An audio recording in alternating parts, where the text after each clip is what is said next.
चल बास कर आता बाहेरच्यांचे ब्लाऊज शिवणं. वेळ भेटल्यावर माझे सुद्धा ब्लाऊज शिवून काढ असं आईने म्हणण्याच्या आतच मी आज तिचा ब्लाऊज शिवण्यासाठी घेतला. गेले 2 महिने झाले तिने माझ्याकडे ब्लाऊज ठेवलेत, पण मला काही वेळ भेटेना. थोडक्यात कस्टमरचे ब्लाऊज सोडून घरच्यांचे ब्लाऊज शिवायची वेळ आली ना आपण कंटाळा करतो. आता तसंच काहीसं आहे. जर कस्टमरचा ब्लाऊज असता तर मी मॅचिंग अस्तरच शोधून आणलं असतं, पण म्हणलं चला आईचा ब्लाऊज आहे, थोडंफार मिसमॅच लावलं तरी चालतंय असा विचार करतच ब्लाऊजचं कटिंग केलं आणि त्यानंतर दुपारच्या वेळेस शिवायला बसले. क्लास संपल्यानंतर कटिंगसुद्धा मी ऑलरेडीच करून ठेवलं होतं, त्यामुळे शिवायला काही जास्त वेळ लागला नाही. ब्लाऊजचं जे काही फॅब्रिक होतं ते मार्बलमध्ये होतं, त्यामुळे फिनिशिंगला ब्लाऊज एकदम छान दिसतो आणि टिकायलासुद्धा जास्त काळ टिकतो.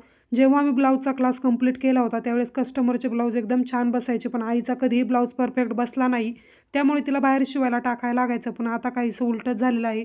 बाहेरचे ब्लाऊज शिवल्यानंतर तिला कधीही परफेक्ट मापामध्ये बसत नाही, त्यामुळे ती थोडंसं लेट का होईना पण माझे ब्लाऊज तूच शिव असा तिचा आग्रह असतो. तर चला भेटूयात मिनी ब्लॉगमध्ये नेक्स्ट. बाय.